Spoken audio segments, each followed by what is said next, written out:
Welcome back, everybody. This is episode 67 of Streets and Eats, and today we're taking you to the little tiny island nation of Malta in the middle of the Mediterranean, hot and sunny, an amazing place full of history and culture.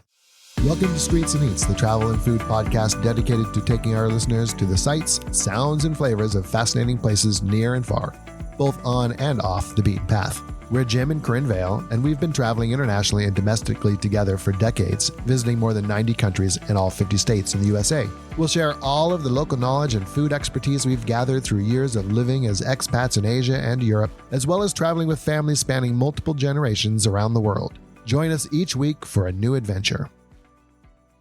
We loved it. We've actually been 2 times, and I think it's not out of the cards not to go again because we just really... It's definitely one of our repeat locations. Yeah, it's a repeat location. That's exactly right, which tells you something because it's someplace we love. So one of the things that you notice, you said it was in the middle of the Mediterranean. It's not really in the middle. It's actually down a little bit south of Italy. It's not that far, but it does have a lot of African influence because of its proximity. But it is surrounded by water, and it's been inhabited for thousands of years. And so where do you think they got the water from? Drinking water. Oh, drinking water in Malta. Potable water.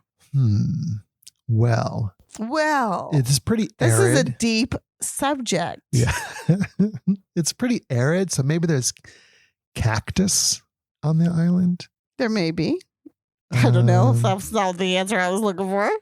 I also know that there's a lot of limestone, and some of the areas around the coast have a lot of like potholes in the limestone bedrock that's exposed. So maybe they could collect it there. I'm sure they collected rainwater as often as they could, but no, they had a trouble finding drinking water. It had been a problem for years and years and millennia. So they decided to get it just from the ocean. So they took the salt water and with reverse osmosis, they made it potable water. It doesn't taste the best water in the world, but it's very healthy and it's, you can drink it straight out of the tap. So that's what's going on today. That's what's going on today. I don't know how long it's been going on, but they've since they've had the technology, probably had an issue with potable water. Yeah, for sure. Huh. And they've been invaded time and time and time again. And really all they had to do is put them under siege and wait them out because they were going to run out of water. That's true. Well, yeah, you're right. I said the middle of the Med. It's not really the middle of the Med. I think it'd be hard to pinpoint the center of the Med, but we could probably look at a map and come up with something. But it is like south of Sicily, almost equidistance between Sicily and North Africa. I don't know about equidistant. I think it's closer to Italy. But anyway, you can get a ferry from Sicily to Malta. That's one of the ways that you can get there. Most people just fly there. And of course, there are cruise ships that go by there. So it is a cruise stop. Yeah. We flew there both times. But I really, really, really one time want to take the ferry there because, I love a ferry. Well, yeah. Who doesn't? If you don't, you should. Maybe you haven't been on a ferry if you don't like ferries. I don't know.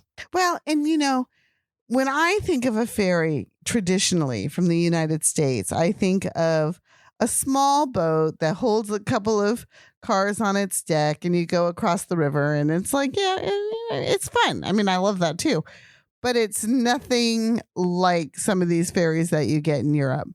The ferry we took to Corsica, for instance, we took a ferry from Kiel to Gothenburg in Sweden. We've taken ferries all over the place, and they're like mini cruise ships, right? In essence, I mean, they have casinos and they have cafes and restaurants, and they have shows on them, and they have berths and cabins and things like that. So we drove onto the Gothenburg ferry. We drove onto the Corsica one too, and the Corsica one too. Did we drive onto the Helsinki ferry? We didn't drive onto it because we didn't have a car. But was it a driving ferry? I didn't even notice because we didn't drive on. But I'm sure it was. I don't know. That was another one of those massive ferry boats that goes across the Baltic. And we've been on them going from England to the main continent and vice versa. Literally, we've in Denmark. We've been all over on ferries. I want to say we've been on more large ferry ships, ocean-going ships, than we have on the smaller river-crossing ferries. But still, for me, when I think of a ferry, that's what I think of too, is the smaller little 4 or 5 cars. Do you remember the ferry we took to Rhodes from Turkey? It was an ocean crossing, but that was a small ship, like only 3 or 4 vehicles, like plywood planking on the floor. And that was one of the more interesting more adventurous ferries we've been on. Well, I'm glad you bring up Rhodes, because I want our audience to know that we will be starting a series with a lot of Greek sites and Greek information coming up in the future. That's one of the things that we have planned for our next. I don't know if it'll be our next season or still part of this one. We've got to figure out when we're going to change seasons here pretty quick. Yeah. This has been a long season. So back to Malta. I guess one of the reasons we should be talking about the ferries and all these different locations is because of Malta's positioning in the Mediterranean Sea.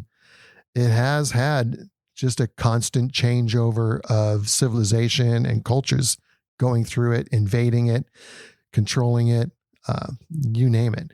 One of their biggest wars, one of their biggest campaigns was trying to make sure that it didn't fall in Ottoman hands. Mm-hmm, the Ottomans really wanted that island, and I can't blame them. It's a pretty sweet island. Well, all 3 of the islands. And the Arabs definitely had it for a little while. So, but once the Knights of St. John were there, then the Ottomans really wanted it too, because they were chasing them across the Med, trying to get them out of the region completely. But we get a little bit ahead of ourselves, because I can't help it. One of the really cool things about Malta is its prehistory, its Neolithic temples and totally unexplainable, ancient, like beyond ancient sites. Some of the oldest temples on the planet are there. Some of the oldest we've been to, and we seek them out. So there's one in Turkey that's a little bit older, but there's not many of this type of structure around the world that are dated as far back as what you can find on Malta. And what the theory is that during the Ice Age, the sea levels were lower and there was a land bridge that connected to Sicily. And so prehistorically, that's how humans got to the island. But the first real civilization, like ocean-going civilization that came across it, was the Phoenicians, of course. They were big in the area. But the Romans were there. Like you said, I said it. The Knights of St. John were there.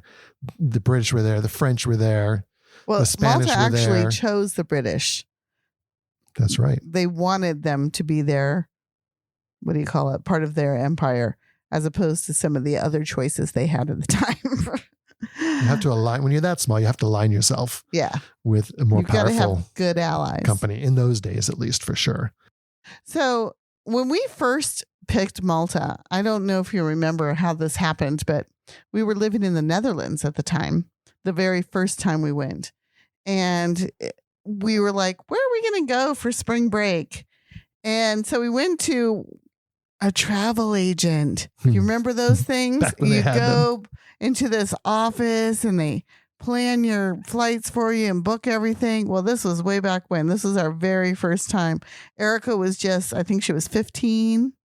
It sounds about right. Yeah. I don't know why. Devin went on a ski trip with her school. That's why she didn't go with us. But it was just the 3 of us. And we went into this travel agent and she says, we asked her basically, where do you have cheap flights? And we figured something would appeal to us. And she goes, well, I've got this good flight to Malta. And we're like, Malta, where's that? What are you talking about? I've never heard of this place before. I think it's still not that well known, to be honest with you. I think you're right. It's becoming more known. And of course, in Europe, it's very well known. But outside of Europe, well, to us Americans, I think if you ask 10 Americans where Malta is, you'd be lucky if you find someone who knows. Yeah. Well, do you know what? When I went on my tall ship sailing adventure out of Finland and to Lithuania, one of the guys that came on the boat with me was an American. He was a seaman. What do you call those? A merchant. He was a merchant marine, and he was based out of Malta. I'm like, wow. But that makes sense. I mean, a merchant marine, there's a lot of ships that are based out of Malta. And actually our server host is in Malta, which is kind of strange too. Wow. But, the things that we learn. Yeah. But anyway, that was the very first time we went. And we came here. Gosh, I don't even remember how many years ago that was, but it was quite some time ago. We came to Malta and we were just awestruck we took the buses around the island, and we went out to Camino by the ferry, and we went to Gozo, and we just sort of traipsed around with not a whole lot of not a big plan direction. We stayed in St. Julien, which is like the party area. We made our vow never to do that again, and we did not stay there on our second trip. Which our second trip was just a couple years ago. The first one was a long time ago. The first one was a long time ago. The second one was right before the pandemic, actually. And we did have a plan that time. That's when we went to the Neolithic temples, and we had a much better idea of what we were getting into. And I believe we rented a car on that one. We did. Because even though we knew we could get everywhere by bus, and you can, it's just more convenient. It's just easier to rent a car. And we stayed in Marsasxlok. Because on our first trip, we said we're staying here the next time. And we tend to do those kinds of things. And Valletta is the capital. And I mean, it's one of the most beautiful cities in Europe, for sure. If not the world. It is. It's just stunningly beautiful. It's made out of this golden rock. It's, everybody's been walking there for centuries. So it's all worn down and shiny, and it's labyrinthian, and it goes up the hill, and it goes down the hill, and it goes around the cathedral, and it's just beautiful. Its current state of build, I guess, if you want to call it that, was during the 16th century when the Crusaders came from Rhodes and established that as their base of operations in the Med. And they built it up.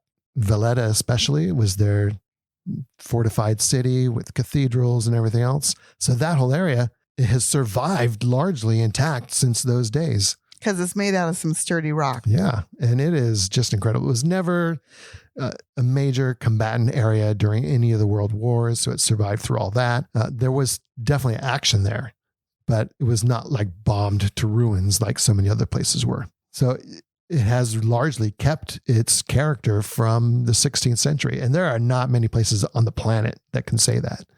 So it's incredible. It's a beautiful city just to wander around. It really is a beautiful city. So we did love Valletta, but we didn't really want to stay in Valletta. And I think it's hard to stay in Valletta. I mean, nowadays you can get Airbnbs and, there are hotels there, but they tend to be on the pricier side, of course.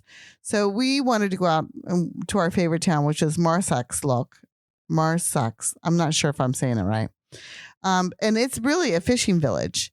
And so in the whole port, it's just all these little beautiful fishing boats painted blue and yellow and red and green. And they have the Eye of Osiris on the front of the boat, which is a take from when the Phoenicians were there. They took it from Egypt. And so it's a nod back to that, that prehistory. And I mean, it's all about fishing in that town. There's the cute little statue of a fisherman and his son. There's the place we stayed in was a cute little B&B where they had a decent breakfast, but basically it was just being in that cute little town and being able to walk and see the sunset and have a nice fish dinner. And just steps away from the port. Seafood right there. There was a fish market if you want to cook your own fish. A lot of people do go to Malta and do it a little bit longer term, more of a self-catering type thing, which is a great way to go because it is a pretty cheap place to stay comparatively. And anytime you can cook fresh produce and fresh fish right in your own place, I think that's a good way to go. It's a good way to save money, but there is a balance. I mean, you really want to have some of the local specialties as well. You have to get out and experience it. Yeah. I agree. But what's funny is their national dish is rabbit. It's not fish. You would think it would be some type of fish dish, but it's rabbit stew.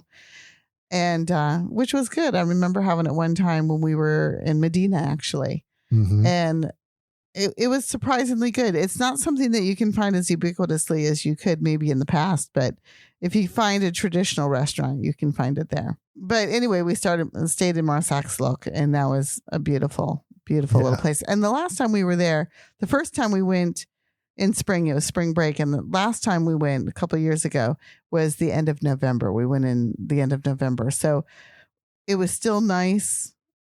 People were still swimming.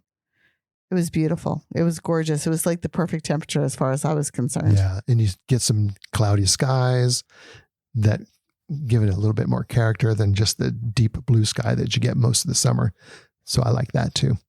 And it's not nearly as hot as it is in the summer. And being in Marsasxlok, we're in the southern end of Malta, the main island. And there's a few things in that area. The Tarshan temples are there. The Hypogeum is down in that area. The Blue Grotto is out on the coast in that area as well. So it's kind of a good place. There's a lot to do down there that is easier to get to than if you were staying in the middle of Valletta, for instance.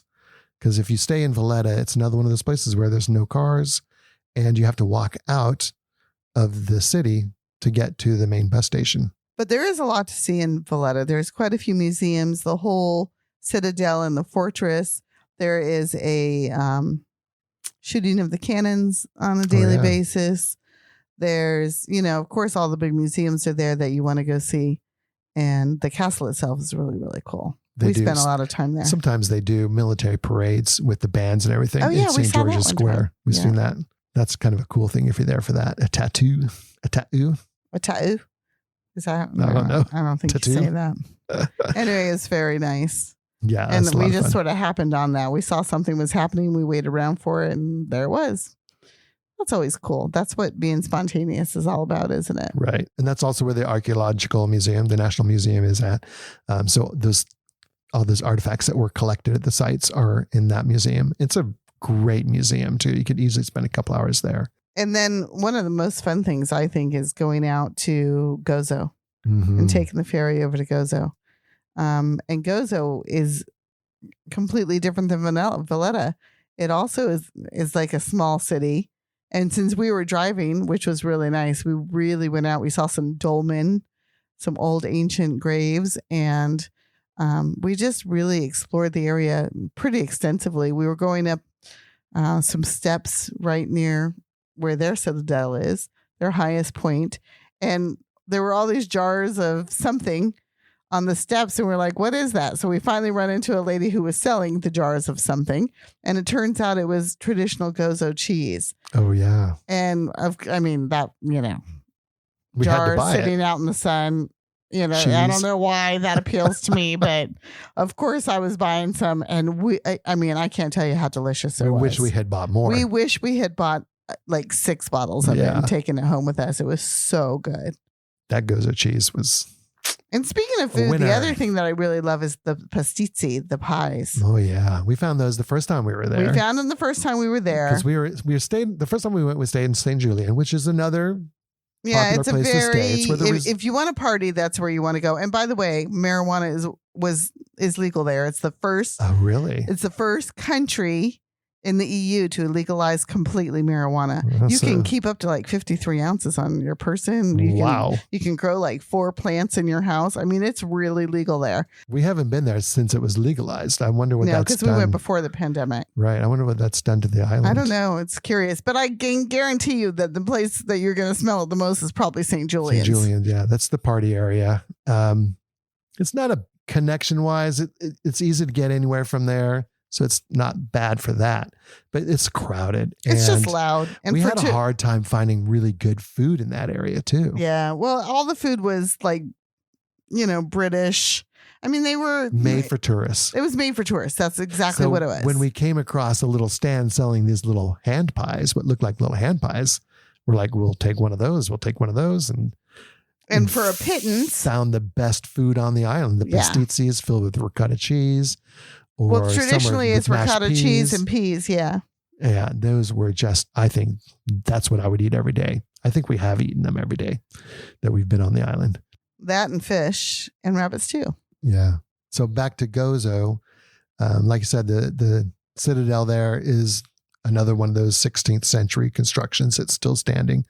It's got the old prison that you can visit where the inmates way back when had scratched graffiti into the rocks. So there's like a handprint and a Maltese cross on the wall and things like that. That's really cool. And it's just a cool thing to walk around and explore. There's also one of the old manor houses that's inside the citadel that you can visit and see what life was like at the time. They've got all the artifacts. And one of the big Neolithic temples is there. And that was one of the main reasons we went. Right. That's where I think you say Gantia. Gantia. I always want to call it Gigantia. Yeah, me too. But there's no I in between the G's. And the salt pans are there. And the salt pans are there. And also the blue window was there. It's since fallen in. But that's still a beautiful area. That's where the inland sea is. You can do snorkeling in the inland sea. And that whole area, Gozo, I find, is a little harder to get around without a vehicle. It is. You're not going to get to some of these places without your own vehicle. The bus is not going to get you very close. And once you're there, the bus takes you to the ferry and drops your butt off at the ferry. And then I'm not sure what happens when you get to the other side of the ferry. The first time we went, we walked around, and then we didn't get far from the port, and then we got back on the boat and came back. This time we had a car. Did we? I think we spent the night in Vittorio. The first time we went? No, the second time. We went. Yeah, we did actually. Yeah, I think we spent the night there. Because we knew we wanted to spend a little bit more time. No, you can take it. So you have to get off the bus to get on the ferry. You get to the other side and get on another bus. And there is another bus system that goes around Gozo. And it's pretty good. It will get you most of the places you want to go. But yeah, like out to the blue window or the salt pans in the north, that you're not going to get to. And there's just a lot more open area that's just really cool to go explore. So that's so much fun. Yeah, I really loved it. And the other thing I really loved about Gozo was, Valletta was really cool. Marsasxlok is a cute little town. Mdina is beautiful. That's where, they call it the Silent City because it's so old and it's got so much to offer, but at night it's just like shuts down because it's just out in the middle of the island. Well, we did not really talk about Malta's most famous person, and that would be St. Paul, who they claim was shipwrecked on Malta on his way to Rome. To be tried for whatever. For being Christian. In Mdina at the St. Paul's Cathedral, or actually I think it's a basilica, underneath it, it was built on top of the grottos where he is said to have stayed for several days. Well, I think months. Can still visit that grotto. I think he stayed there for months. Because it was back in the old days, you didn't do anything quickly. That's true. But yeah, St. Paul is not from there, but he's attributed as being there. That's right. What I was going to say is all the smaller towns, me, all the smaller towns, that's what I'm much more attracted to. Like I like a big city and I love Valletta as a matter of fact, but I really like going out to the smaller towns. Maybe they only have one restaurant and you don't have a whole lot of choice where you're going to eat. But you know what? I don't care. They're going to still have some wine. They're still going to you're going to be able to talk to the people. They're not going to be overly crowded. And it just gives you a more, I don't want to say a more authentic feeling because it's very authentic in the city as well. It's just different. It's a quieter, more. You get more of a connection to the place. I think you connect easier. Yeah. So I love Gozo for that reason. And I think that if you go to Malta, it's so easy to get there that you should definitely go to Gozo. Yeah. Well, getting around the islands, like we said, the second time we went, we rented a car. Cars were cheap. It's a good way to do it. It's easy to drive there. There's not a lot of traffic. You're not going to be driving in like Valletta. Like I said, it's not a driving city. You would park your car and go in, and there's parking areas where you can do that. The bigger cities are not that big. It's not a super populated island. And so driving around, I think is a really good option. For me, it's kind of the best option just because it is so affordable and easy to do. And you can just get out and you can stop anywhere you want. So that's really cool. If you do want to take the buses, the first time we went, this is what I really miss the most about Malta.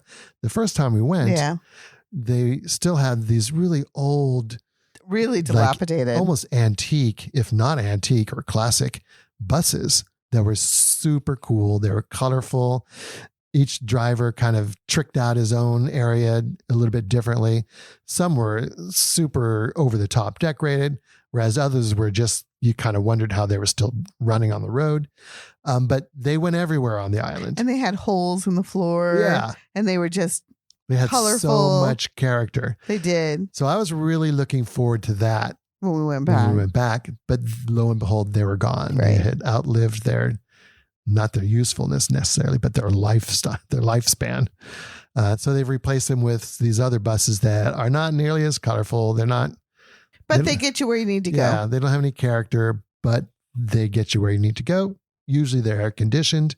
It's cheap. You can get a day pass, ride as many times as you want. The main area where you're going to pick up the buses are right there at Valletta. All the different lines come into Valletta around the Triton. Do you remember the Triton? I do. It's a very strange looking fountain. Just outside the main city gate. Mm-hmm. It's a really odd fountain. And I remember that when we had a car, so we didn't take a bus this time, but we were going out to, I think, the Tarxian Temple. And the bus stop was not right at the temple. It was probably, I'm going to say, a quarter of a kilometer, 250 meters to maybe 400 meters away. And it does get warm there if you're going in the summer, but we were there in November and it was beautiful. I mean, beautiful. Yeah. I think it was like 70 degrees. And, the people were walking it with no problems. They're waving at everybody. It's very easy. Yeah. It was nice and flat. So it wasn't like you weren't going to be able to get to all the sort of sites on the island that are. Well, I've been impressed. I've always been impressed with the Maltese bus system just because of that. It's a small island, but they cover that island with their bus routes. Yeah. You might have to wait a little while for a bus and they're not always on time, but they're not bad. And there is an app that you can use that tracks the buses that's usually pretty accurate. You forgot to tell them when you're driving, you drive on the left there because it was a British colony. Because it was part of the British Commonwealth. Yeah. That's right. So you drive on the left. So if that's a scary thing. Most of the driving is pretty much one lane roads anyway. That's right. So it doesn't matter too much. That's right. Or you're in a city where there's so much traffic that you're just following. Exactly. And it's never a problem. What was probably one of your highlight things that you did when we were in Malta? For me, the highlight of Malta is most definitely Valletta. Because it's such a cool city. For me, the history of it, the Knights of St. John, anything Crusaders, I'm there. And the fact that most of that city he loves that. Has survived through 600 years, practically. That's just incredible. And you feel it when you're walking around. You just feel it. But I really love to be out on the bastions looking over the Grand Harbor, where you can see across the water to the other Crusader era old cities that were like fortified cities, but more of the residential areas of the time, as opposed to the castle and the stronghold and the fort and all that stuff. The views from there are just incredible. I love that. And taking the little ferry, the little like walk-on passenger dinghy almost around the harbor where you can see everything from the ocean. That's super cool. Which we always like to do. That's super cool. Yeah. I think, like we said, we haven't been in a few years. It's almost time to go back. Time to go back. But Malta is just one of those places that it really is kind of out of a book. Like I read that. I could picture those places when I was reading all those books about sultans and, just the exotic stone castles and alleyways. And to me, it's very, very telltale and very fairy tale-ish. And in fact, I think many Hollywood directors agree with me. There was a Game of Thrones scene shot on Malta. Part of Gladiator was shot on Malta. One of the big things that you can go to, we never went to it though, was Popeye's town where Popeye was shot on Malta. Popeye's village, that's right. They really love, because it is just such a picturesque place. Really, no matter where you go, it's just gorgeous. And you can easily cordon it off and do filming there. So it's a really popular place. But I say, if you get a chance to go to Europe, or if you're looking for something to do that's a little bit different, it's not that expensive. Cheap airlines fly in there, or if you happen to be in Sicily, you can take the ferry. You can get to Malta, and it's well worth your time. Go to Malta. All right. Thanks for listening to this episode of Streets and Eats. If you liked what you heard, please show us some love, hit the like button, and leave us a review. Maybe even subscribe so you don't miss any future podcasts. Also, we'd love it if you joined us on our Facebook private group, Streets and Eats, where we just have an ongoing conversation about all things travel. Ciao for now.